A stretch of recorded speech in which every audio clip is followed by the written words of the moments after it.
జై ప్రభు సర్వసదా.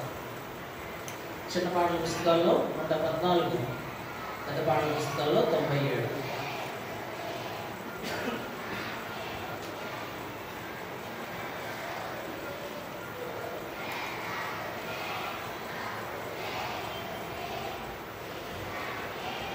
చిన్న పాటల పుస్తకాల్లో పాట సంఖ్య 114, 144. పెద్ద పాటల పుస్తకాలు ఉంటే 97. చిన్న పాటల పుస్తకాల్లో 144. పరమ పవిత్ర స్వర్గగీత.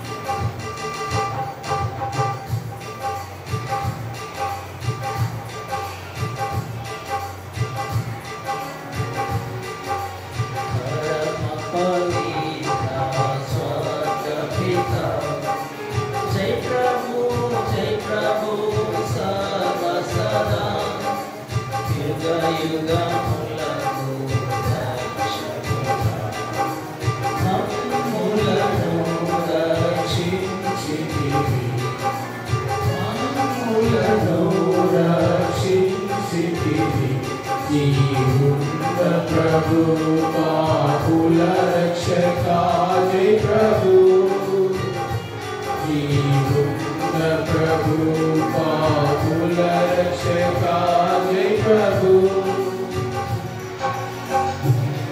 मरुपीनिवे नन्नु प्रेमिंचितिवी मरुपीनिवे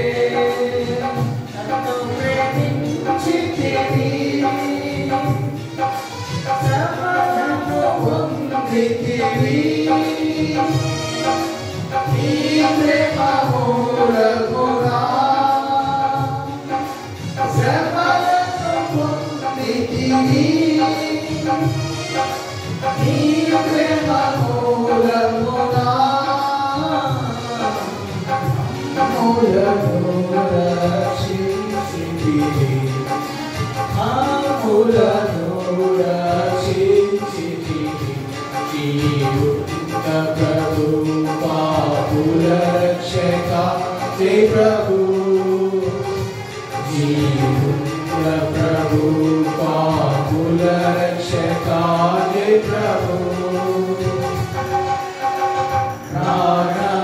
प्राणमिडिसिलुवनु नन्नु रक्षिंचितिवी प्राणमिडिसिलुवनु नन्नु रक्षिंचितिवी पापము తీసితివి నీ కృప ఉన్నతము పాపము తీసితివి నీ కృప ఉన్నతము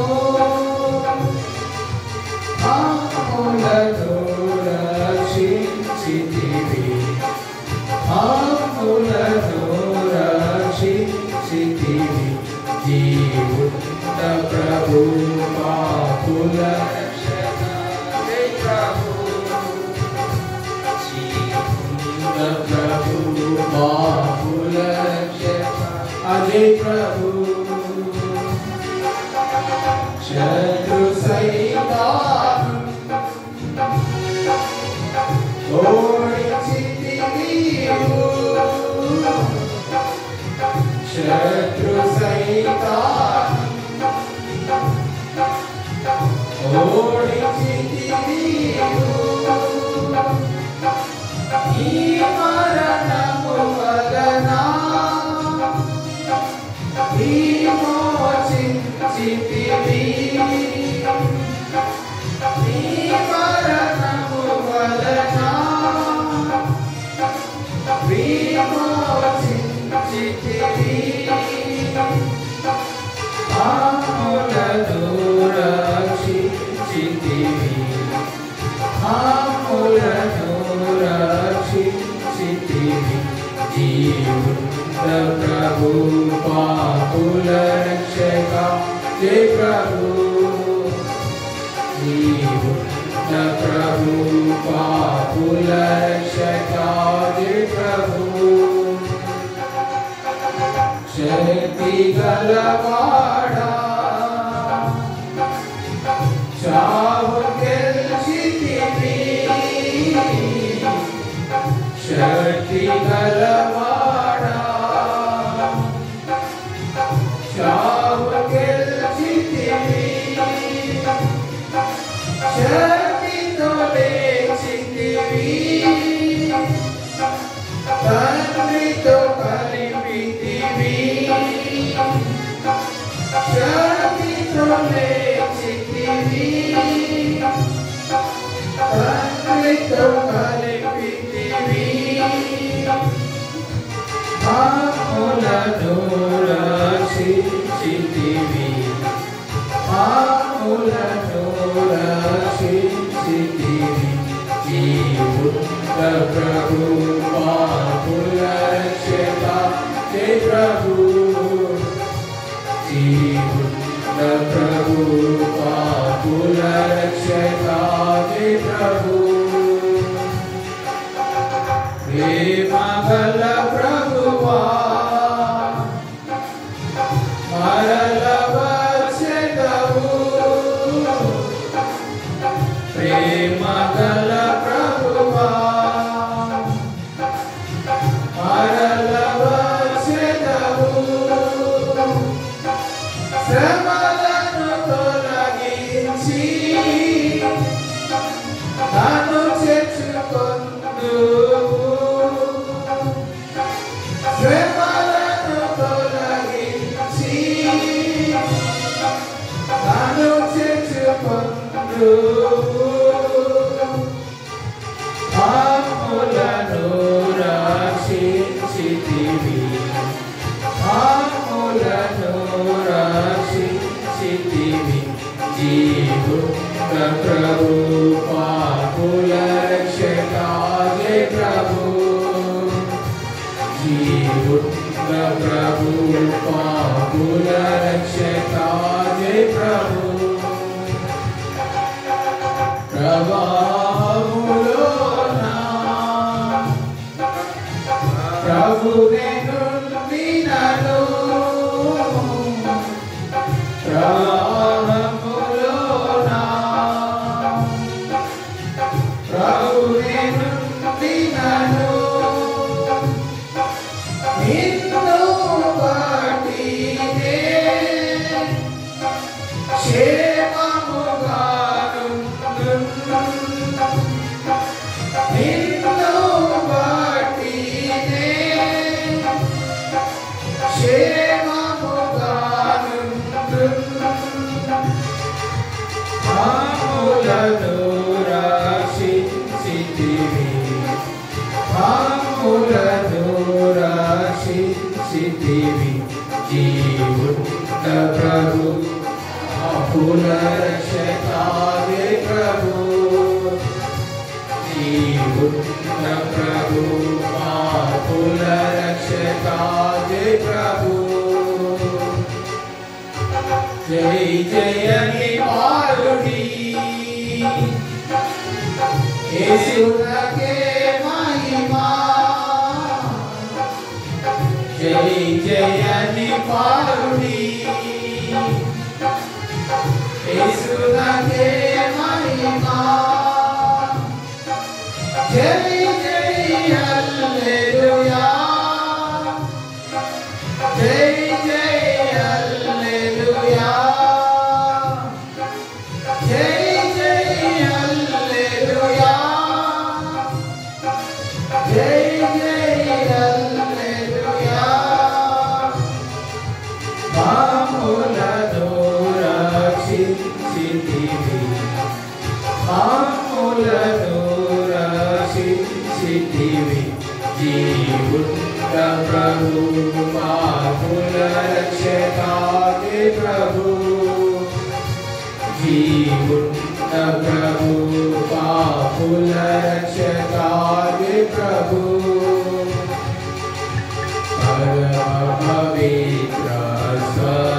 पिता परम पवित्र स्वर्ग पिता हे प्रभु सर्वसदा हे प्रभु सर्वसदा युग युग मुलतु रक्षकुड़ा युग युग मुलतु रक्षकुड़ा मामुलनु रक्षितिवि मामुलनु रक्षितिवि जीवुन्न प्रभु पापुल रक्षता जय प्रभु जीवुन्न प्रभु पापुल रक्षता जय प्रभु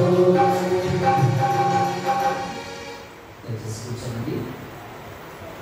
ప్రభువులో పాల్గొనడానికి పూర్వం వాక్యంలోనండి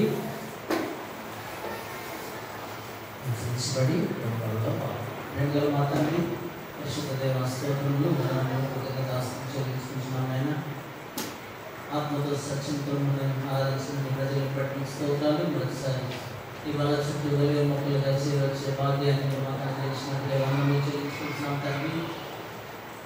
ప్రభా ఈ లేఖనాల నుండి మాతో మాట్లాడుతూ ఆలస్యంగా ఏమి రాసిన తండ్రి అన్ని కావలసిన లెక్క పోషించవచ్చు మీ ప్రజలతో మాట్లాడి మహిమాకరణ స్తుతి ప్రభావాలు వెలువడవలసిందిగా మా ప్రభు రక్షకుడైన యేసుక్రీస్తు పరిశుద్ధ నామమున స్తుతించి ప్రార్థించి వేడుకొంచున్నాం తండ్రి.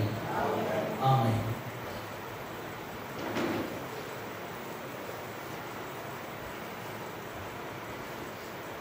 ప్రభువులో పాల్గొనడానికి పూర్వం దేవుని యొక్క వాక్యంలో నుండి కీర్తన 51వ కీర్తన 17వ వచనం అందరం కలిసి చదువు.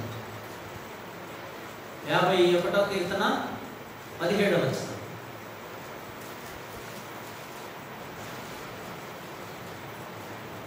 కీర్తన 51 17వ వచనం అందరం కలిసి. 51వ కీర్తన 17వ వచనం. Page number 478. 51వ కీర్తన 17వ వచనం అందరం కలిసి. విరిగి నలిగిన మనస్సే దేవునికి ఇష్టమైన వరుడు, దేవా విరిగి నలిగిన హృదయమును నీవు అలక్ష్యం చేయవు. మరొకసారి చదువుతా. విరిగి నలిగిన మనస్సే దేవునికి ఇష్టమైన వరుడు, దేవా విరిగి నలిగిన హృదయమును నీవు అలక్ష్యం చేయవు. చదవండి లేఖన భాగం దీవించి ప్రభువుతో మాట్లాడి ఈ మధ్యాహ్న కాల సమయంలో తన వర్తమానం దయచేసి యోగ్యంగా ప్రభువులో పాల్గొనడానికి ప్రభు మనందరికీ సహాయం తెచ్చింది. 51వ కీర్తన. దావీదు తను పాపం చేసినప్పుడు దేవుని సన్నిధికి వచ్చి తన పాపాలను ఒప్పుకుంటూ చేసిన పశ్చాత్తాప ప్రార్థన. ఇక్కడ 49, 50, 51 వచనాలు 51 కీర్తనలు ఒకే కోవకు చెందిన ముగ్గురు మనుషులు రాశారు. 49వ కీర్తన కోరహ కుమారులు రాస్తే, 50వ కీర్తన ఆసాఫు రాశాడు, 51వ కీర్తన దావీదు రాశాడు.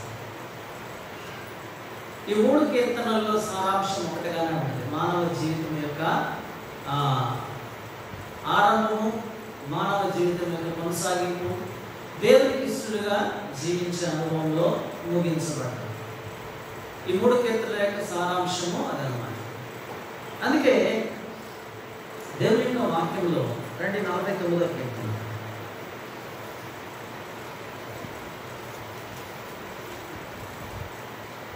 7వ వచనం. ఎవడను ఏ విధము చేతనైనను తన సహోదరుని విమోచింపలేడు.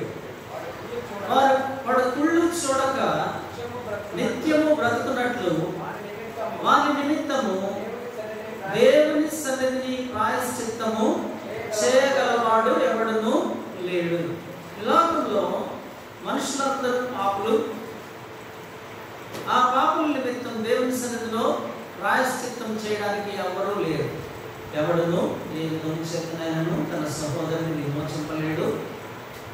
వాడు కుళ్ళు చూడక నిత్యము బ్రతికినట్లు దేవుని సన్నిధిని వారి నిమిత్తము ప్రాయశ్చిత్తం చేయగలవాడు ఎవడు లేడు. కింద వచనాల్లో తర్వాత వచనం ఏంటి? వారి ప్రాణ విమోచన ధనము బహు గొప్పది, అది ఎన్నటికీ తీరక అట్లుండవలసినదే. కాబట్టి లోకంలో మానవ జీవితము అది పాపభరితమైనది. అందుకే 53వ కీర్తన 1వ వచనంలో దావీదు ఏం రాస్తుందంటే, దేవుడు లేడని బుద్ధిహీనులు తమ హృదయంలో అనుకుంటారు. దేవుడు లేడు. అహం బ్రహ్మస్మి, నేనే దేవుణ్ణి. కొంతమంది యవనస్తులు బండి వెనకాల ఒక మాట రాసుకుంటాడు, వాడి పేరు రాసుకుని వీడు ఎవడి మాట వినడు. ఏటవుతుంది ఎవరి మాట వినకపోతే? ఊరు వెళ్తున్నాము, దారి తెలియదు, తప్పకుండా అడగాలి, అయ్యా అలాంటి ఊరు వెళ్ళాలి, ఇటు వెళ్ళాలి.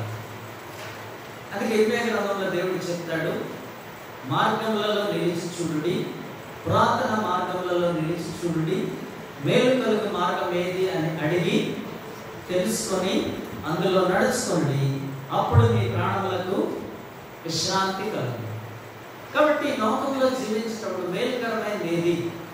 కొంచెం తల్లిదండ్రులు లేకపోతే మనకి దగ్గరగా ఉండి కొంచెం అనుభవం కలిగిన వాళ్ళు ఎవరు పడితే వాళ్ళని సలహాలు అడగకూడదు. ఎవరు పడితే వాళ్ళని సలహాలు అడిగితే వాళ్ళు తీసుకెళ్ళి మనల్ని వారు చెప్తాడు, గుడ్డోడికి తావు చూపిస్తే ఏమవుతుందంట, ఇద్దరు కలిసి కొండలో పడతారు. కాబట్టి గుడ్డోడిని సలహాలు అడగకూడదు. ఆత్మీయమైన వెలుగు కలిగిన వారిని, దేవుని యొక్క వాక్యం తెలిసిన వాళ్ళనే అడగాలన్నమాట. కాబట్టి లోకంలో దేవుడు లేడని బుద్ధిహీనులు అనుకుంటా ఉంటే వారు చేసే కార్యాలు ఇతరులకు నేర్పించి ఇతరులను కూడా భక్తిహీనులుగా తయారు చేస్తారన్నమాట. ఈ లోకంలో నీతిమంతుడు ఒక్కడు కూడా లేడు. నీతిమంతుడు లేడు, ఒక్కడూ లేడు. అందరూ త్రోవ తప్పి ఏకంగా పనికి మాలిన వారు. కాబట్టి అందుకే యెషయా గ్రంథం 53వ అధ్యాయంలో మనమందరం గొర్రెల వలె త్రోవ తప్పిపోతుంది, ప్రతి వాడును తనకిష్టమైన త్రోవకు తొలగాడు. కానీ లోకంలో అందరూ ఆ గొర్రెలు ఎందుకు చేస్తామంటే మా తాత చేస్తాడు, ఎందుకు వెళ్ళామంటే ఆడు వెళ్ళాడు, ఎందుకు చేసామంటే వీడు చేశాడు. లేకపోతే ఇంకా లేటెస్ట్ ఫ్యాషన్ ఏంటంటే నా ఇష్టం. యవనస్తుడికి చాలా ఇష్టమైన మాట ఏంటంటే నా ఇష్టం. కాబట్టి దేవుడు లేడు అని అనుకుంటే ఇంక మనిషి జీవితం అగ్నికి పాత్ర అవుతుంది. దేవుని సన్నిధికి వచ్చేటప్పుడు, దేవుని గురించి తెలుసుకునేటప్పుడు మానవునికి ఉండవలసిన ఆత్మీయమైన గ్రహింపు ఏంటంటే, ఈ లోకం విడిచిన తర్వాత పరలోకం ఉంది, నరకం ఉంది. పరలోకాన్ని గురించి తెలుసుకోవాలి, నరకాన్ని తప్పించుకోవాలి. ఆ నరకాన్ని తప్పించుకోవాలనే ఆశ లేకపోతే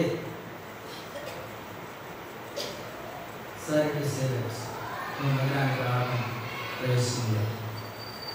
ఎన్ని సంవత్సరాలు వచ్చినా సరే నో యూస్, ప్రయోజనం లేదన్నమాట. అందుకే దేవుడు చెప్తాడు, నీకు ప్రయోజనకరమగినట్లు మంచి మార్గాన్ని నీకు చెప్తాను. మంచి మార్గాన్ని విని కూడా పట్టించుకోలేదనుకోండి, ఏటవుతుంది? దానికంటే వినకుండా ఉండటం మేలు కదా అంటాడు దేవుడు. యోహానులో ఒక మాట చెప్పాడు, తెలియక పొరపాటు చేసిన వాడికి తక్కువ శిక్ష ఉంటుందంట, తెలిసి పొరపాటు చేసిన వాడికి ఎక్కువ దెబ్బలు తగులుతాయని యేసుక్రీస్తు ప్రభువు చెప్పాడు. ఆ మాట జ్ఞాపకం చేస్తూ ఉండేవాడు అన్నమాట. అందులో మందిరంలో ఉండి దేవుని యొక్క వాక్యం వెంట ఇష్టానుసారంగా జీవిస్తే తెలిసి తప్పు చేసిన వాడికి దెబ్బలు ఎక్కువ పడతాయి, ఎక్కువ శిక్ష ఉంటుంది, ఎక్కువ బాధపడతాయి. ఇప్పుడు చిన్నపిల్లవాడు ఉన్నాడు అనుకోండి, వాడు పరిగెత్తా పడతాడు, ఏమైనా దెబ్బలు అవుతాయా? పిల్లలు పడకుండా ఎవరు నడవరు అన్నమాట, వాళ్ళకి దెబ్బలు తగలవు. అదే ముసలివాళ్ళు పడ్డారు అనుకోండి,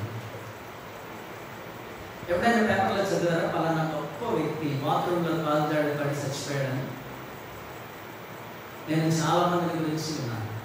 సిటీలో చాలా ఎక్కువ మంది పెద్దవాళ్ళు చిన్న నిర్లక్ష్యం అన్నమాట, బాత్రూంలో కాల్చాడు పడి తల ఎక్కడ తగులుతుంది, చచ్చిపోతాడు. కాబట్టి ఒక భక్తుడు ఏం చెప్తాడంటే, 2 అడుగుల ఎత్తులోంచి పడితే చిన్న చిన్న దెబ్బలు, 5-6 అడుగుల ఎత్తులోంచి పడితే రక్తం కారే దెబ్బలు, ఒక 20-30 అడుగుల ఎత్తులోంచి పడ్డారనుకోండి డాష్. వెళ్ళి కృతజ్ఞతలు. ఆయన 30 అడుగుల ఎడుతుల నుంచి కూడా బతికాడు. కొంతమంది ఎక్కడో దేవుడు అలా చూపుతాడు. కాబట్టి లోకంలో ఎంత ఎత్తు నుంచి పడితే అంత ప్రమాదం అన్నమాట. కాబట్టి దేవుని యొక్క వాక్యం వినేటప్పుడు చాలా జాగ్రత్తగా వినాలి. దేవ, విరిగి నలిగిన మనస్సే నీకు ఇష్టమైన బలుడు, విరిగి నలిగిన హృదయంలో నీవు అలక్ష్యం చేయవు. 138వ కీర్తనలో మాట చదువుకున్నాం. ఏంటది? 138వ కీర్తన 6వ వచనం.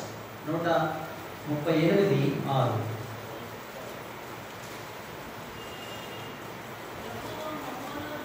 యెహోవా మహోన్నతుడైనను, ఆయన దీనులను లక్ష్యపెట్టును, ఆయన దూరము నుండి గర్విష్ఠులను బాగుగా. యెహోవా మహోన్నతుడు. ఎక్కడ ఉంది మాట చెప్పండి? యెషయా గ్రంథం 57వ అధ్యాయం 15వ వచనం. యెషయా గ్రంథం 57వ అధ్యాయం 15వ వచనం. మహాగణుడు, మహోన్నతుడు, పరిశుద్ధుడు, నిత్య నివాసియునై ఉన్నవాడు, నిత్య నివాసియునైన వాడు ఇలాగ సెలవిస్తున్నాడు: నేను మహోన్నతమైన పరిశుద్ధ స్థలములలో నివసించువాడను, అయినను వినయము గల వారి ప్రాణమును ఉజ్జీవింపచేయుటకు, నలిగిన వారి ప్రాణమును ఉజ్జీవింపచేయుటకు, వినయము గల వారి యొద్దను, దీన మనస్సు గల వారి యొద్దను నివసించుచున్నాను. 16వ వచనం. నేను నిత్యము కోపించువాడను కాను, ఎల్లప్పుడూ కోపించువాడను కాను. అలాగుండిన ఎడల నా మూలముగా నేను నిత్యము పోరాడువాడను కాను, ఎల్లప్పుడూ కోపించువాడను కాను. అలాగుండిన ఎడల నా మూలముగా జీవాత్మ క్షీణించును, నేను పుట్టించిన నరులు క్షీణించిపోవుదురు. అందుకే యోగ గ్రంథంలో ఉంటుంది, దేవుడు ఒక్క మారు పలుకును, 2 మార్లు పలుకును, అది నరులు గ్రహించలేరు. ఒక్కొక్క మాట సారిసారికి చెప్పించుకోకూడదు. ఒకసారి చెప్తే జీవితకాలం అంతా ఆ మాట గుర్తుండిపోవాలి. రెండోసారి ఆ మాట చెప్పించుకోకూడదు. షేమ్, అది అవమానం. రెండోసారి, మూడోసారి, సారిసారికి చెప్పించుకుంటా ఉంటే అది అవమానం. నేను నిత్యము పోరాడువాడను కాను, నేను ఎల్లప్పుడూ పోరాడువాడను కాను, నిత్యము కోపించువాడను కాను. అలా కొన్ని మేడల నా మూలముగా నరులు క్షీణించిపోవు. మహాగణుడు, మహోన్నతుడు, పరిశుద్ధుడు, నిత్య నివాసి అయిన వాడు ఇలాగ సెలవిస్తున్నాడు: నేను మహోన్నతమైన పరిశుద్ధ స్థలంలో నివసించువాడను, అయినను నలిగిన వారి ప్రాణమును ఉజ్జీవింపజేయుటకును, అయినను వినయము గల వారి ప్రాణమును ఉజ్జీవింపచేయుటకు, నలిగిన వారి ప్రాణమును ఉజ్జీవింపచేయుటకు, వినయము గల వారి యొద్దను, దీన మనస్సు గల వారి యొద్దను నివసించుచున్నాను. కాబట్టి లోకంలో దేవుడు మహాగణుడు, మహోన్నతుడు, పరిశుద్ధుడు, నిత్య నివాసి, ఉన్నతమైన పరిశుద్ధ స్థలములలో నివసించువాడు. అందుకే సొలొమోను మందిరం కట్టేటప్పుడు దేవుడు అడుగుతాడు: ఆకాశం నా సింహాసనము, భూమి నా పాదపీఠము, మీరు నా కోసం నిర్మించిన ఈ ఆలయం ఏ పాటిది అని అడుగుతాడు. కాబట్టి అంత మహోన్నతుడైన దేవుడు ఎవరిని దృష్టిస్తాడు, ఎవరి మీద తన దృష్టిస్తాడు, ఎవరిని చూస్తాడు, ఎవరిని ఇష్టపడతాడంటే వినయం గలవారిని, దీన మనస్సు గలవారిని ఆయన ఇష్టపడతాడు. బైబిల్ యొక్క సారాంశం అంతా ఏంటి అంటే, బైబిల్ యొక్క సారాంశం తను తాను తగ్గించుకున్నవాడు హెచ్చించబడను, తను తాను హెచ్చించుకున్నవాడు తగ్గించు. కాబట్టి ఆయన వినయం గలవారి యొక్క, దీన మనస్సు గలవారి యొక్క నివసించే దేవుడు. దేవ, నీవు విరిగి నలిగిన హృదయమును అలక్ష్యము చేయి. దేవుని యొక్క వాక్యంలో అలాగా ప్రార్థన చేసిన వాళ్ళు చాలా మంది ఉన్నారు. అందరినీ చూడాలంటే మనకు సమయం లేదు. 2-3 విషయాలు నేను చదివి ముందుకు వస్తాను. రండి. మొట్టమొదటిగా 2వ రాజుల గ్రంథం 22వ అధ్యాయం. 2వ రాజుల గ్రంథం 22వ అధ్యాయం 19వ వచనం. Page number 329. 2వ రాజుల గ్రంథం 22వ అధ్యాయం 19వ వచనం. ఇశ్రాయేలు దేవుడైన యెహోవా ఇశ్రాయేలీయుల దేవుడైన యెహోవా సెలవిచ్చినది ఏమనగా ఈ స్థలము పాడగునని దాని కాపురస్తులు దూషణ పాలగుదరని దూషణాస్పదులగుదరని నేను చెప్పిన మాటలు నీవు ఆలకించి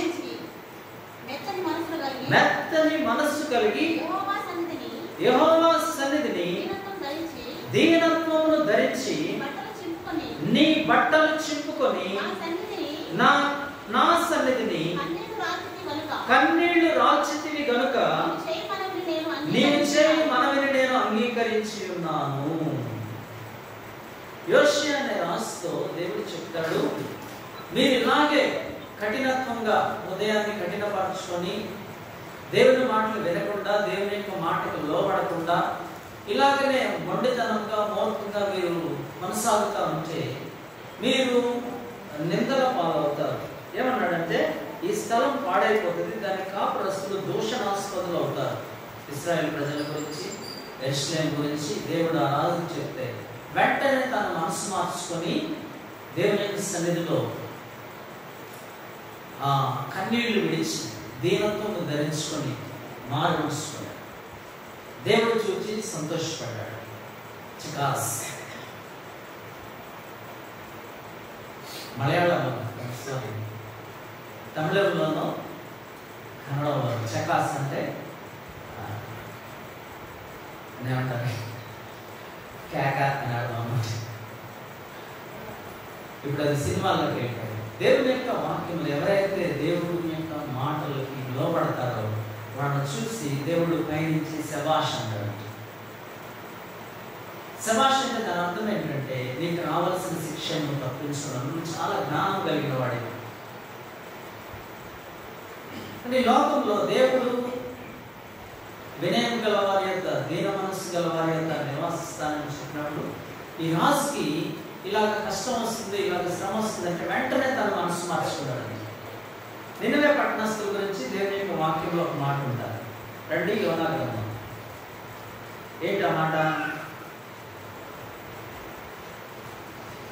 2వ అధ్యాయం పేజ్ నెంబర్ 763. యోనా గ్రంథం 763వ పేజీలో యోనా గ్రంథం 2వ అధ్యాయం.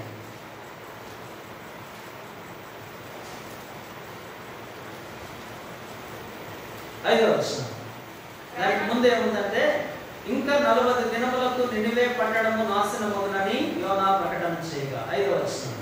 ప్రాణాంతము వచ్చినంతగా క్షమించండి. యోనా గ్రంథం 3వ అధ్యాయం 5వ వచనం. నినివే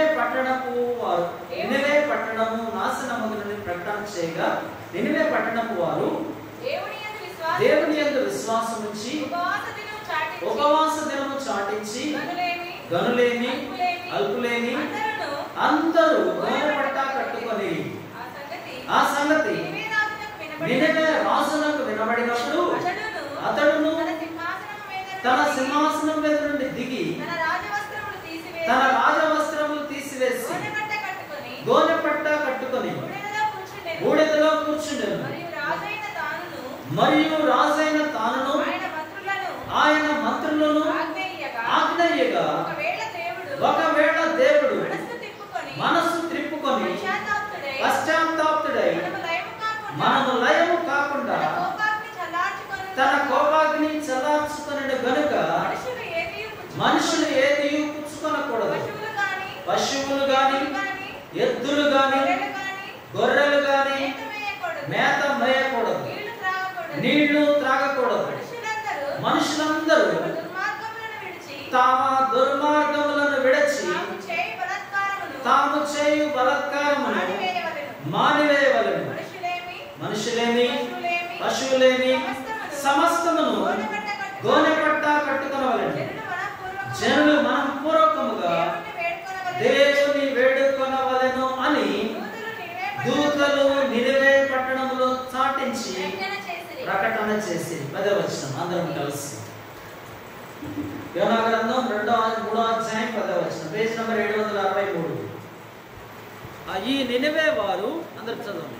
ఈ నినివే వారు తమ చెడు నడతలను మానుకొనగా వారు చేయుచున్న క్రియలను దేవుడు చూచి పశ్చాత్తాప్తుడై వారికి చేయదునని తాను మాట ఇచ్చిన కీడు చేయక మానెను. యోనా నినివే పట్టణంలో ఎంతమంది ఉన్నారు? 1,20,000 మంది ఉన్నారు. ఎక్కడ ఉందన్నమాట అంటే 11వ వచనం, 4వ అధ్యాయం 11. అయితే 120,000 మంది కంటే ఎక్కువై కుడి ఎడమలు ఎరుగని జనము బహు పశువులు గల నినివే మహాపురము, 1,80,000 మంది నివసించే నినివే మహాపట్టణంలో రాజు రాజవస్త్రాలు తీసేసి గోనెపట్ట కట్టుకుని ఉపవాసం ఉన్నాడంట. రాజు గోనెపట్ట కట్టుకుని ఉపవాసం ఉండగానే ఆయన మంత్రులందరూ గోనెపట్టాలు కట్టుకుని ఉపవాసం ఉన్నారంట. దేశమంతా ఏం చాటించాడంటే గనులేమి అల్పులేమి ఎవ్వరు భోజనం చేశారు. అందరూ గోనెపట్ట కట్టుకుని అందరూ ఉపవాసం ఉండాలి. పశువులకు కూడా మేత ఇవ్వడు. పశువులేమి గొర్రెలేమి ఏది మేత. దేవుని సన్నిధిలో మనం దుఃఖపడితే మన మీదకి రావాల్సిన శిక్షను దేవుడు మనకి కనికరం చూపి ఏమైనా తప్పిస్తాడేమో అని అందరూ, చిన్నవాళ్ళు లేదు, పెద్దవాళ్ళు లేదు, స్త్రీలు లేదు, పురుషులు లేదు, చదువుకున్నాడు లేదు, చదువు లేనివాడు లేదు, అందరూ కలిసి నినివే పట్టణం అంతా ఉపవాసం ఉంటే దేవుడు ఆ నినివే పట్టణం మీదకి రావాల్సిన తీర్పుని తీసివేశాడు. కాబట్టి ఈ లోకంలో ఎవరైతే దేవుని సన్నిధిలో దీన మనసు కలిగి ఉంటారో వారిని చూసి దేవుడు సంతోషపడతాడు. వారి గురించి చూసి చెప్పట్లేదు. ఎందుకంటే నువ్వు రాబోయే ఉగ్రతను తప్పించుకున్నావు. ఈ లోకంలో మానవ జీవితంలో ఉన్న బహు ఉన్నతమైన భాగ్యం ఏంటంటే ఆ రాబోయే నరక శిక్షను తప్పించుకోవడమే గొప్ప భాగ్యం. అంతకు మించిన భాగ్యం ఒకటి లేదు. ఇంకా నువ్వు నరక శిక్షకు లోనైన కార్యాలే చేస్తా ఉంటే దేవుడు నేను చూసి దేవుని యొక్క ఆత్మలో పడుతున్నాడు. విరిగి నలిగిన హృదయమే దేవునికి ఇష్టమైన పని.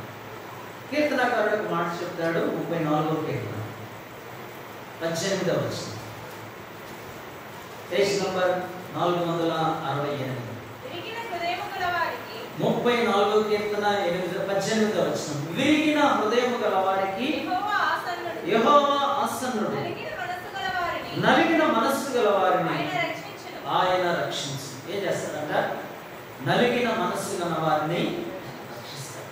ప్రభువా, నేను ఈ యొక్క పరిస్థితి నుంచి బయటికి రాలేకపోతున్నాను, నువ్వు నాకు సహాయం చేయి అని ఎవరైతే దేవుని వైపు తమ చేతులు విసిరేస్తారో ఆయన చెయ్యి పట్టుకుంటాడు. నీ చేతితో నన్ను పట్టుకో, నీ ఆత్మతో నన్ను నడుపు, శిల్పి చేతిలో శిలను నేను, అనుక్షణము నన్ను చెక్కుము, శిల్పి చేతిలో శిలను నేను, అనుక్షణము నన్ను చెక్కుము. పాపిని నేను తండ్రి, పాపములో పడి ఉంటిని, ఘోర పాపిని నేను తండ్రి, పాపములో పడి ఉంటిని, లేవనెత్తుము, శుద్ధి చేయుము, పొందనీను నీదు ఆత్మను, లేవనెత్తుము, శుద్ధి చేయుము, పొందనీను నీదు ఆత్మను. దేవా, నీ చేతితో నన్ను పట్టుకొని ఎవరు ప్రార్థన చేస్తారు? దేవుడు వారిని విడిచాడు. ఎటువంటి పరిస్థితిలో ఉన్నా సరే దేవుడు నిన్ను విడిచాడు. నీకు సహాయం చేస్తాను, నేను నడిపిస్తాను, నేను లేవనెత్తాను, వారి పడిన బోధ నుండి వారిని లేవనెత్తాను అన్నాడు. అంటే ఈ లోకంలో మూలం ఏంటి అంటే నువ్వు వేడుకోవటం, నువ్వు ఇష్టపడటం. దుష్టులతో సావాసం చేయాలని కోరుకుంటే, సైతాన్తో సావాసం చేయాలని కోరుకుంటే సైతాన్తో తిరుగుతారు, సైతాన్తోనే నడుస్తారు. సైతాన్ ఎక్కడికి వెళ్తే అక్కడికి వెళ్తారు. సైతాన్ ఎక్కడికి వెళ్తాడు?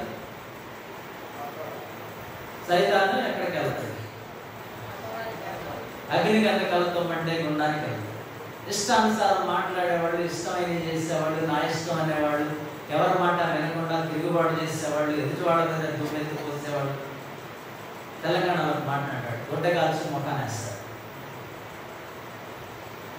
కాబట్టి ఎదుటివాడిని దూషించడం, ఎదుటివాడిని తప్పు పట్టడం, ఎదుటివాడి మీద నిందలేయడం సో ఈజీ అన్నమాట, చాలా సులభం. ఎవరినైనా సరే మాటలో చికిత్సుకోవాలని చూస్తే వాళ్ళు ఎక్కడైనా దొరుకుతారు. ఇర్మియా గురించి ఇశ్రాయేల్ ప్రజలందరూ ఏమనుకుంటారంటే, ప్రవక్త వాక్యం చెప్పక మాండవు, అతని మాటల్లోనే మనం చిక్కించుకుందాము అని ఎదురు చూస్తూ ఉంటారు. ఇర్మియా చెప్పాల్సిన ఏం చెప్పేసి తీసుకెళ్ళి గొడవలో గీర్చి లోతైన గోతిలో ఇక్కడ ఒక మనిషిని మనం చిక్కించుకోవాలంటే ఇట్ ఇస్ సో ఈజీ.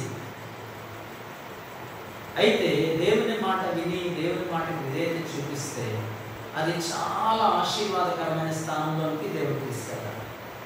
మన సొంత ప్రయత్నంతో, మన సొంత ఆలోచనతో మనం ఏం చేయలేం. ఇతరులను సహాయం అడిగితే ఇతరులు సహాయం చేస్తారు. ఇతరులు సహాయం చేస్తే దేవుడే వారి ద్వారా సహాయాన్ని పంపిస్తాడు.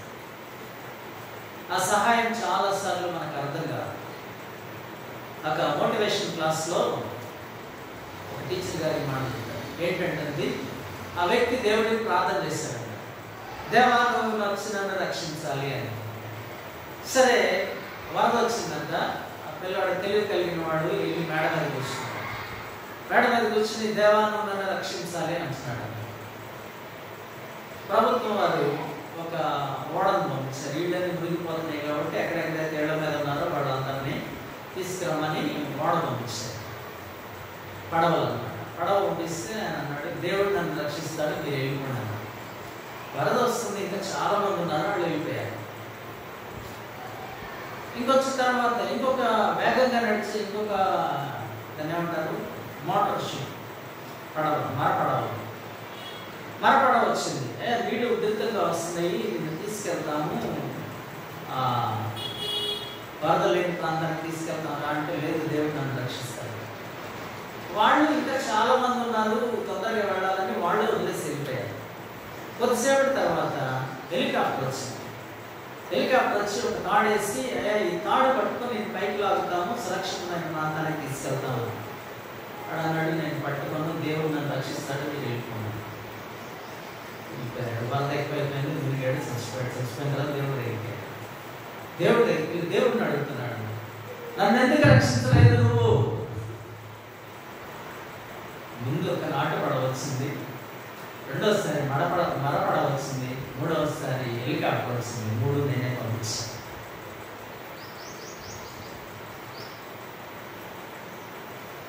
నీతి ఏంటంటే, తోటి వాళ్ళ మాట వినకపోతే దేవుడు మాట విన్నాడు. దేవుడే చెప్తాడు. అనుభవం కలిగిన వాడు వాళ్ళ జీవితం అంతా డక్కాలు ముక్కెత్తి పడి మోకాళ్ళు ఎరగొట్టుకుని వెళ్తే పడతావు, పడితే మోకాళ్ళు పోతాయి అని చెప్తా ఉంటారు. వినకపోతే ఎవరైనా చేస్తాడు చెప్పండి. అందుకే దేవుడు వినయం గలవారి యొక్క, దీన మనసు గలవారి యొక్క నివాసం చేస్తాడు. ఆయన దూరం నుండి అహంకారులను, ఎవరి మీద తన కృప కుమ్మరించాలో, ఎవరికి తన కనికరం ఇవ్వాలో, ఎవరి మీద వారి యొక్క ఆయన యొక్క కనికరం చూపాలో ఆయన నుంచి చూస్తూ ఉంటాడు అన్నమాట. అందుకే యాకోబు తన పిల్లల్ని దీవిస్తూ, మోషే ఇశ్రాయేలు 12 గోత్రాలను దీవిస్తూ, యెషూరును నీకు సహాయం చేయడానికి నీ దేవుడు ఆకాశ వాహనుడే ఇస్తాడు అంటాడు. 4 వైపులా మనుషులు దారులు మూసేస్తే దేవుడు అంటే ఆకాశ మార్గంలో వచ్చి సహాయం చేస్తాడు. ద్వితీయోపదేశకాండం చివరి అధ్యాయంలో అంటున్నాడు. కాబట్టి వర్తమానం ఏంటంటే, దీన మనస్సు గల వారికి దేవుని యొక్క కృప దొరుకుతుంది. ఏం చదువుకున్నాం? 34వ కీర్తన 18వ వచనంలో 2వ లైన్, నలిగిన మనస్సు గల వారిని ఆయన రక్షించు. ఈ 34వ కీర్తనలో విడిపించిన అనే మాట 4 సార్లు ఉంటారు. 4వ వచనం చదవండి. 34:4, నేను యెహోవా యొద్ద విచారణ చేయగా ఆయన నాకు ఉత్తరం ఇచ్చాను, నాకు కలిగిన భయములన్నిటిలో నుండి ఆయన నన్ను తప్పించాను. 6వ వచనం, ఈ దీనుడు మొరపెట్టగా యెహోవా ఆలకించును, అతని శ్రమలన్నిటిలో నుండి అతని రక్షించును. 17వ వచనం. నీతిమంతులు మొరపెట్టగా యెహోవా ఆలకించును, వారి శ్రమలన్నిటిలో నుండి వారిని విడిపించును. 19వ వచనం. నీతిమంతునికి కలుగు ఆపదలు అనేకములు, వాటన్నిటిలో నుండి యెహోవా వారిని విడిపించును. ఆయన వారిని విడిపించును, ఆయన వారిని రక్షించును, ఆయన వారిని రక్షించును. ఎవరంటే తప్పించేది, రక్షించేది, విడిపించేది? దేవుడే రక్షిస్తాడు. మనం చేయవలసిన పని ఏంటంటే ఆయన చేయి పట్టుకుంటే చాలా. ఇంకా అంతకు మించి మనం ఏం చేయలేము, చేయకూడదు. దేవుని యొక్క మాటకి లోబడటం తప్పితే ఈ లోకంలో మనకి ఇవ్వబడిన గొప్ప భాగ్యం అనేది ఏది లేదన్నమాట. అలాగే యోషియా దేవుని యొక్క సన్నిధిలో వినయం కలిగి మొరపెట్టుకున్నాడు. యోషియా తనని తన ప్రజల్ని తప్పించాడు. రెండవదిగా యోనా గ్రంథంలో యోనా రాజు, నినివే పట్టణం యొక్క రాజు, నినివే మంత్రులు, గనులు, సామాన్యులు, అల్పులు అందరూ కలిసి ఉపవాసం పడి దేవుని సన్నిధిని తగ్గించుకున్నారు. నినివే పట్టణం మీదకి రావాల్సిన శిక్ష తగ్గిపోయింది. మూడవది 2వ దినవృత్తాంతంలో 33వ అధ్యాయం.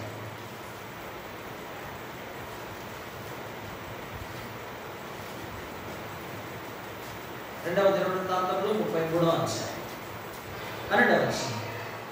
Page number 387.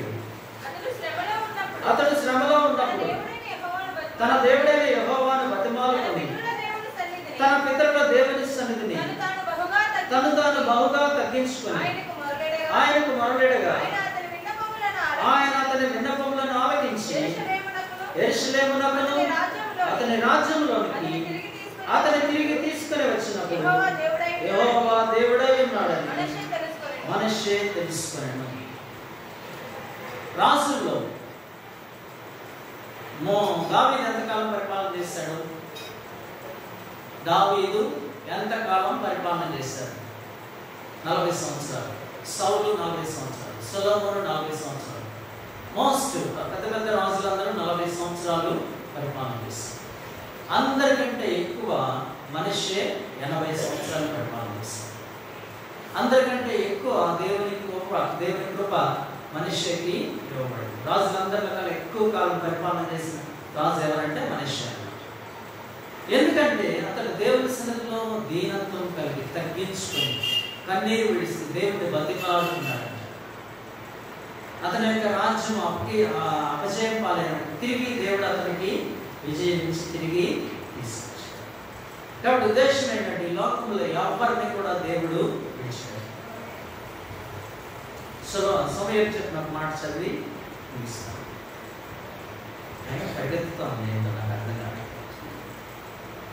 1 సమూయేలు గ్రంథం 15వ అధ్యాయం 27వ వచనం 22వ వచనం.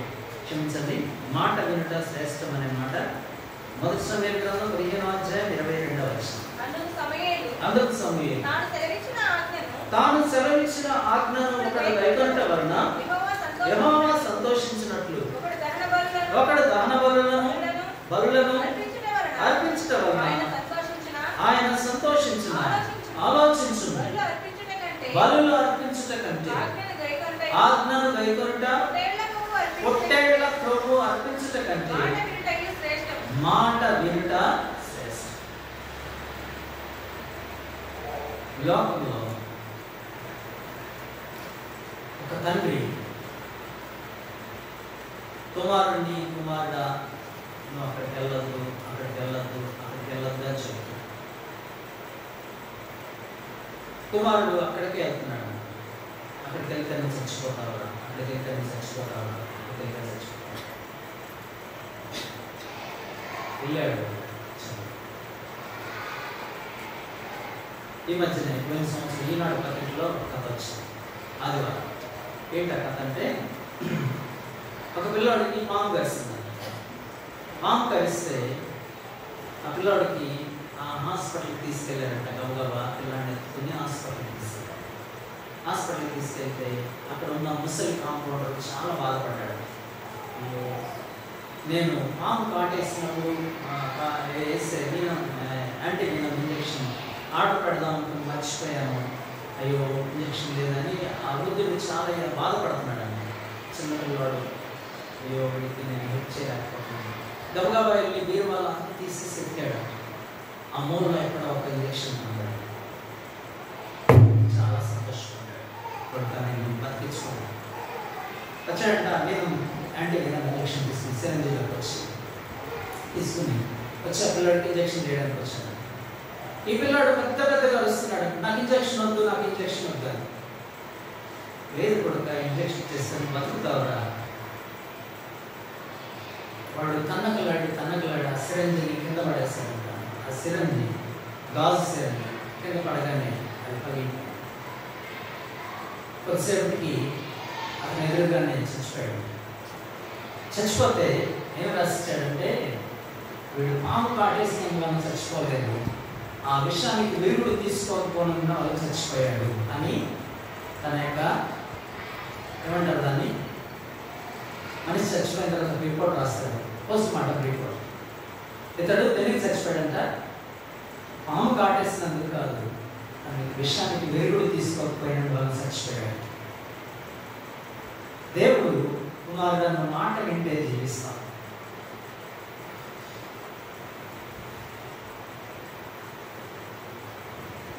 ప్రసంగి గ్రంథం 5వ అధ్యాయం 1వ వచనం. నీవు నీ దేవుని మందిరమునకు పోనప్పుడు నీవు నీ ప్రవర్తన జాగ్రత్తగా చూచుకొనుము. బుద్ధిహీనులు అర్పించినట్లు బలి అర్పించుట కంటే సమీపించి ఆలకించుట శ్రేష్టం. వారు తెలియకే దుర్మార్గపు పనులు చేయుదురు. నీవు దేవుని సన్నిధిని అనాలోచనగా పలుకుటకు నీ హృదయమును త్వరపడనీయక నీ నోటిని కాచుకొనుము. దేవుడు ఆకాశమందున్నాడు, నీవు భూమి మీద ఉన్నావు, కావున నీ మాటలు కొద్దిగా. బుద్ధిహీనత మనలో పెట్టుకుని ఎదురాడు దగ్గర నిందలేదు. నీ మాటలు కొద్దిగా ఉంటే మంచిది. దేవుడు బలిని కోరేవాడు. చివరి ఈ మాట చదివి ముగిస్తాను నేను. హోషేయ గ్రంథం 6వ అధ్యాయం 6వ వచనం. హోషేయ 6వ అధ్యాయం 6వ వచనం, పేజ్ నంబర్ 747. హోషేయ గ్రంథం 6వ అధ్యాయం 6వ వచనం, 747వ పేజీలో హోషేయ గ్రంథం 6వ అధ్యాయం 6వ వచనం. నేను బలిని కోరను గాని కనికరమునే కోరుచున్నాను. దహన బలుల కంటే దేవుని గూర్చిన జ్ఞానము నాకు ఇష్టమైనది. ఆదాము నిబంధన మీరినట్లు వారు నా ఎడల విశ్వాసఘాతకులై నా నిబంధన మీరి ఉన్నారు. యేసుక్రీస్తు ప్రభువారు లాజరు చనిపోయిన తర్వాత ఎన్ని రోజులకు వచ్చాడు వాడు. లాజరు జబ్బు చేసినప్పుడు మరియా మార్త కబురు పెట్టారు, ప్రభువా నీవు ప్రేమించిన లాజరు రోగి అయి ఉన్నాడు, తొందరగా వచ్చి లాజరుని స్వస్థపరచాడు. లాజరు రోగి అయి ఉన్నాడని చెప్పిన తర్వాత ఇంకా 2 రోజులు అక్కడే ఉన్నాడు. వెంటనే ఆయన బయలుదేరాడు. 2 రోజులు అక్కడే ఉన్నాడు. లాజరు చనిపోయాడు, సమాధి చేశారు. సమాధి చేసిన తర్వాత ఎన్నో రోజులకు వచ్చాడు యేసు ప్రభువారు లాజరు దగ్గరికి. 4వ రోజు వచ్చాడు. అప్పుడు లాజరుని ఎక్కడ పెట్టారో అని అడిగాడు. అప్పుడు మార్త ఏం చెప్పింది, ప్రభా వాడు చచ్చిపోయి 4 రోజులైంది, ఇప్పటికి వాసన పడదు. లోకంలో చనిపోయిన దగ్గర మనిషి దగ్గర వచ్చే వాసన అది ఎవరు భరించలేనంత దుర్గంధం వస్తుంది. అందుకే మార్త చెప్తుంది, ప్రభా ఇప్పటికి 4 రోజులైంది, వాసన పడతాడు. ఏం వాసన అది? మరణపు వాసన. లాజరు చనిపోయాడు. అడుగు పేరేంటి? బేతనే. బేతనేలో ఉన్న వారందరూ చూసి ఇప్పుడు ఎవరైనా చచ్చిపోయారనుకోండి ఏం చేస్తారు, ముందు డాక్టర్ని పిలుస్తారు, 180కి ఫోన్ చేస్తారు. వాళ్ళు వచ్చి ఏదైనా అవకాశం ఉందేమో హాస్పిటల్కి ఇస్తారు. ఇప్పుడు వాళ్ళు రాగానే ఏం చేస్తారు చెప్పండి, టెస్ట్ చేస్తారు. టెస్ట్ చేసి ఏం చెప్తారు, లాభంగా చచ్చిపోయారు. వీళ్ళు కార్యక్రమాలు చేస్తారు. మనిషి చనిపోయిన తర్వాత దగ్గర నుంచి 4వ రోజు చాలా దుర్గంధం వస్తుంది. లాజరు కళ్ళు పని చేయట్లేదు, చెవులు పని చేయట్లేదు, మనసు పని చేయట్లేదు, నోరు పని చేయట్లేదు, నాలుగు పని చేయట్లేదు, కాళ్ళు పని చేయట్లేదు, చేతులు పని చేయట్లేదు. ప్రేత వస్త్రములతో చుట్టి లాజర్ని రాతి సమాధిలో పెట్టారు. పెట్టి 4 రోజులైంది. ఇప్పుడు యేసుక్రీస్తు ప్రభువు వచ్చాడు, పిలిచాడు. ఏమన్నాడు? లాజరు బయటికి రా. ఏమైంది? ప్రేత వస్త్రములు చుట్టబడిన వాడు అలాగే లేచి వచ్చి ఆడ ఎదురు నిలబడి గెంతులు వేసుకుంటా వచ్చాడు. చనిపోయి 4 దినాలై వాసన కొట్టే స్థితిలో ఉన్న లాజరే దేవుని స్వరాన్ని విని బ్రతికితే, ఏ అలవాట్లో ఉన్న నిన్ను దేవుడు జీవింప చేయలేడు పని. అది ఎటువంటి అలవాటైనా సరే, ఆర్థిక ఇబ్బందులైనా కావచ్చు, అనారోగ్యం కావచ్చు, దురాలవాట్లు కావచ్చు, దురాలోచనలు కావచ్చు, ఏదైనా సరే దేవుని స్వరాన్ని నువ్వు మనసు పెట్టి వింటే ఆ స్వరము నీకు నూతన జీవం ఇస్తుంది. అందుకే ప్రకటన గ్రంథంలో మాటి మాటికి ఒక మాట ఉంటుంది. ఏంటంటే అది ఆత్మ సంగములతో చెప్పుచున్న మాట చెవి గలవాడు వినుట. కాబట్టి దేవుని యొక్క స్వరాన్ని మనసు పెట్టి వింటే ఆ స్వరము నీ హృదయంలోకి వెళ్తుంది. ఆ హృదయంలో మార్పు కలిగజేస్తుంది. ఆ మార్పు అందరూ చూసేటట్లుగా విరిగి నలిగిన మనస్సు దేవునికి ఇష్టమైన. అక్కడే రాయబడి ఉంటుంది 12వ అధ్యాయంలో, లాజరు కూడా భోజన పంక్తికి కూర్చున్న వారిలో వీడు కూడా మొన్నటిదాకా పలానా చోట తిరిగేవాడు, పలానా పనులు చేసేవాడు, వీడు కూడా రక్షణ పొందాడు. ఏమో కూడా రక్షణ పొందిందా? దేవుడు ఇటువంటి వాళ్ళని కూడా రక్షిస్తాడా? దేవుడు ఎవరినైనా రక్షిస్తాడు. చివరి మాట రోమాపత్రిక 14వ అధ్యాయం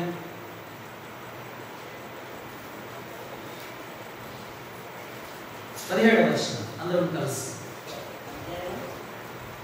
రోమా 14, 17వ వచనం. 14వ అధ్యాయం 17వ వచనం. Page number 143. రోమా పత్రిక 14వ అధ్యాయం 17వ వచనం అందరం కలిసి. దేవుని రాజ్యము భోజనమును పానమును కాదు గాని నీతియు సమాధానమును పరిశుద్ధాత్మయందలి ఆనందమునై ఉన్నది. చాలా. కాబట్టి ఈ లోకంలో దేవుని యొక్క రాజ్యం ఏంటంటే అది విరిగి నలిగిన హృదయం గల వారికి అది భోజనము.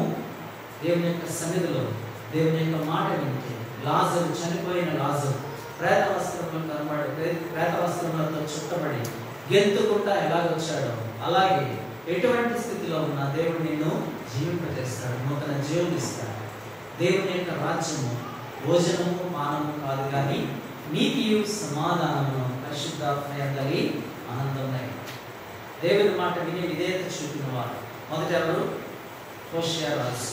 రెండవది నినవే పట్టణస్థులు. మూడవది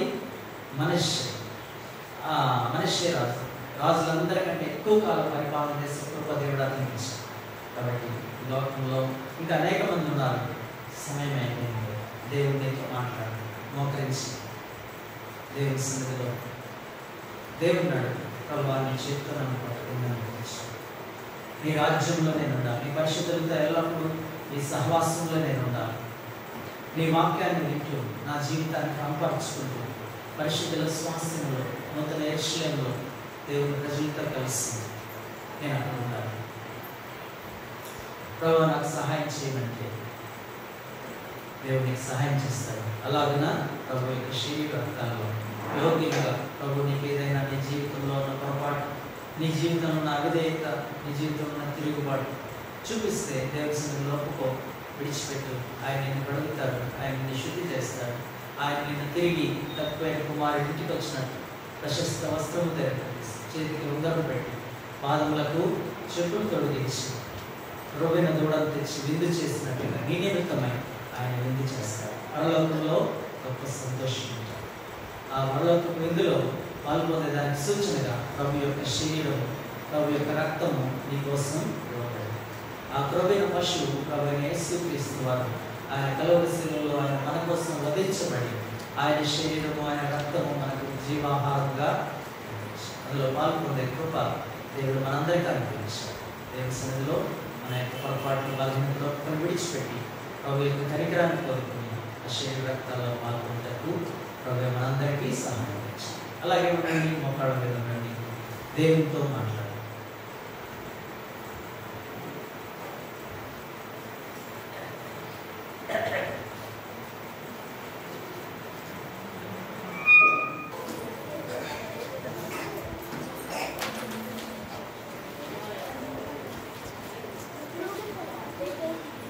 చిన్నపాటల పుస్తకాల్లో పాట సంఖ్య 96, పెద్ద పాటల పుస్తకాల్లో 132. చిన్నపాటల పుస్తకాల్లో 96,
Bye.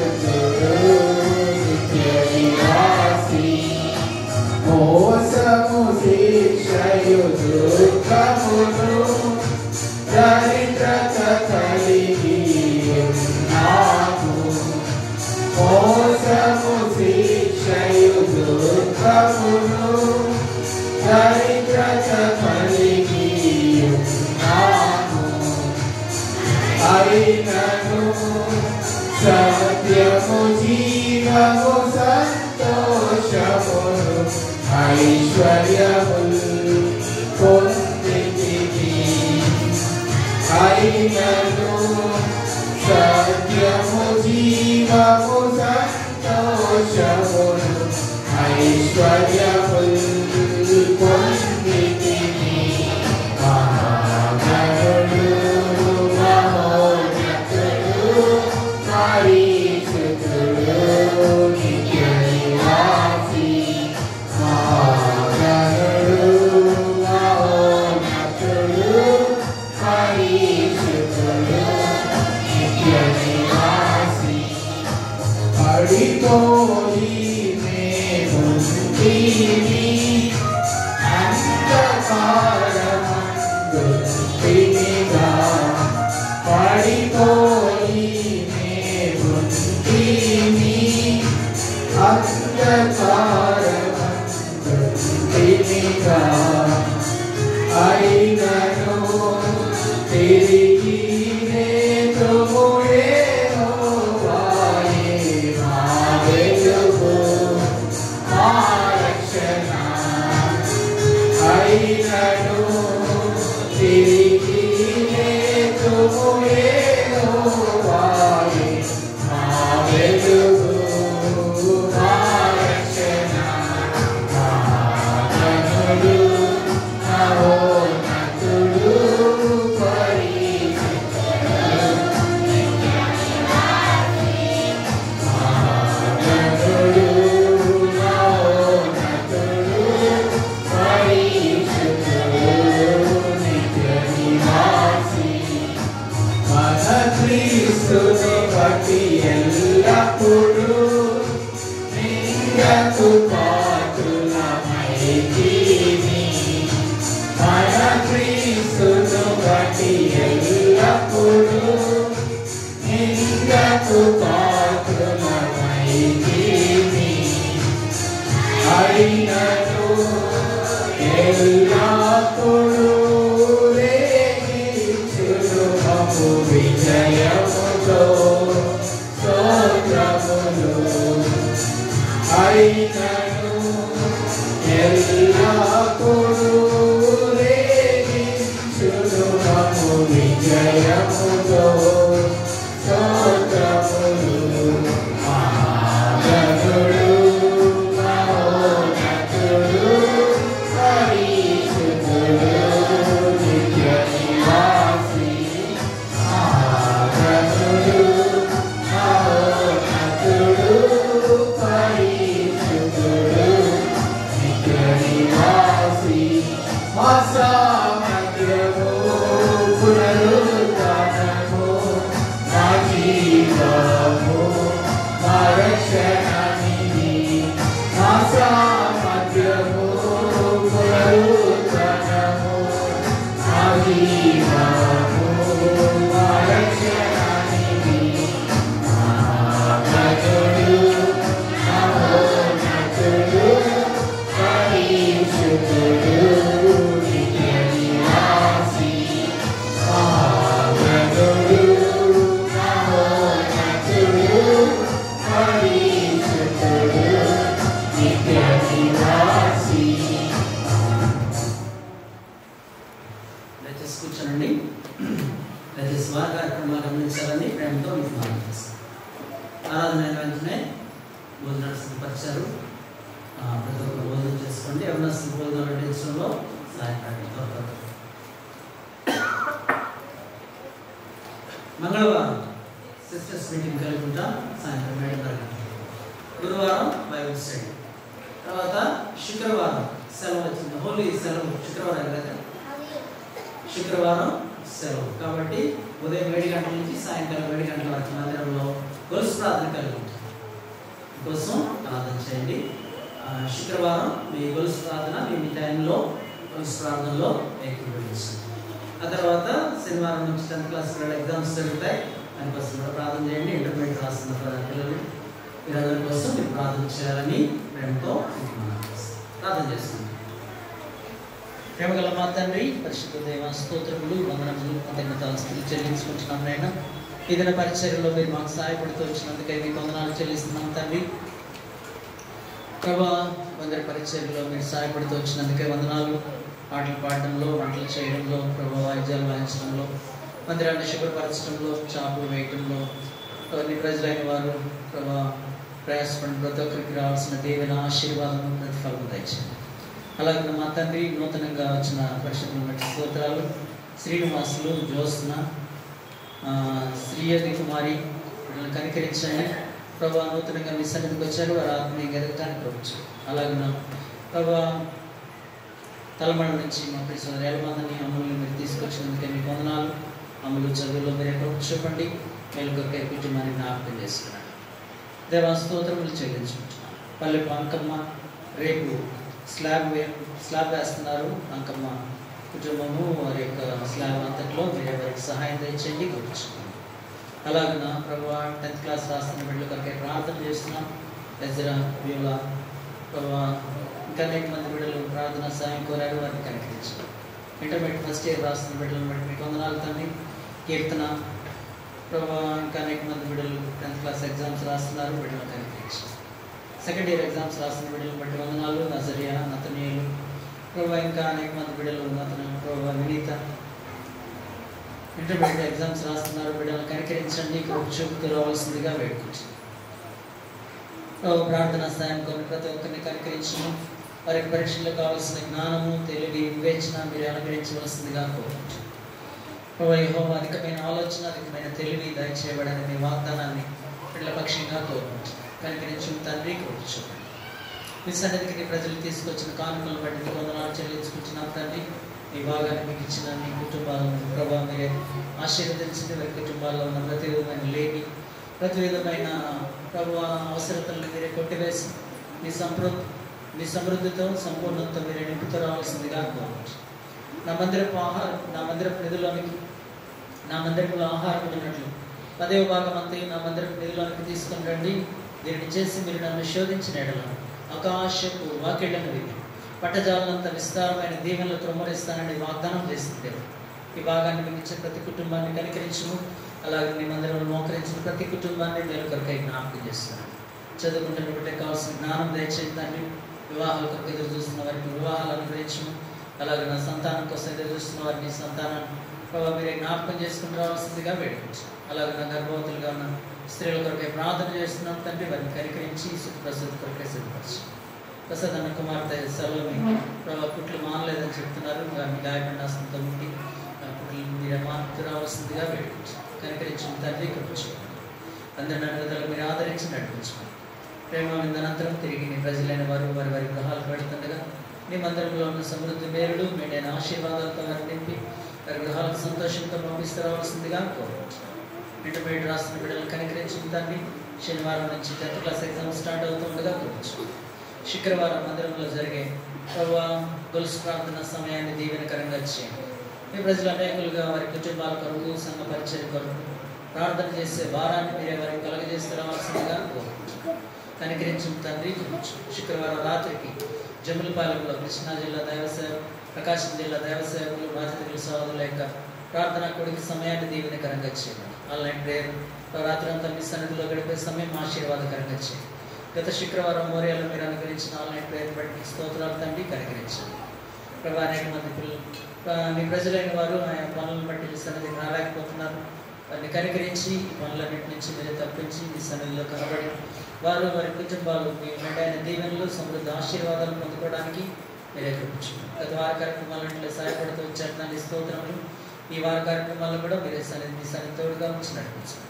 మీ దయగల హస్తాలకు అప్పగించండి. సాయంకాలం 5 గంటలకు జరిగే బహిరంగ సువార్త సమయాన్ని దీవెనకరంగా చేయండి. స్త్రీల మీటింగ్లో, వాకి కూడికలో, వాళ్ళ గొలుసు ప్రార్థనలో మీరేమో మీ సన్నిధి తోడుగా ఉంచి నడిపించండి. అన్ని విషయాలు మీరే చూపు.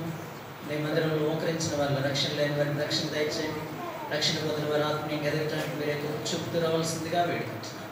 నూతనంగా మీ సన్నిధిలో బాప్తిసం తీసుకోవడానికి కృప చూపారు తండ్రి. స్తోత్రాలు. ఆ కుటుంబాల ఆత్మీయంగా ఎదగటానికి మీరే వారి పట్ల కృప చూపుతూ రావాల్సిందిగా కోరుకుంటున్నాను. సుశీల, సురేష్, సంజన, సంపతమ్మ, పిచ్చమ్మ బిడ్డలు బాప్తిసంలో సాక్ష్యం ఇచ్చారు. వారి ఆత్మీయంగా ఎదగటానికి కృప చూపుతూ రావాల్సిందిగా వేడుకుంటున్నాను. అందరినీ అన్ని విధాలు మీరు ఆదరించు, ధైర్యపరచు. ప్రభావ మీరే మీ కృపలతో మీ ఆశీర్వాదంతో మీ బిడ్డలు నింపి నడిపించుకోండి.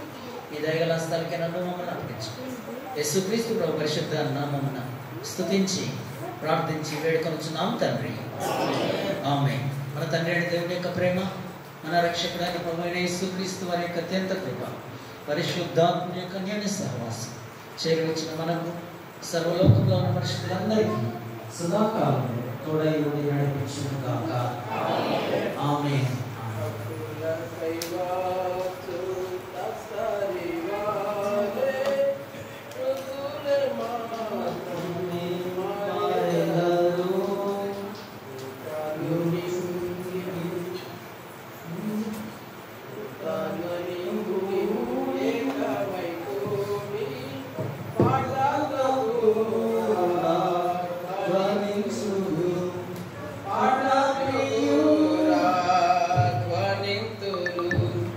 ప్రాణ ప్రియ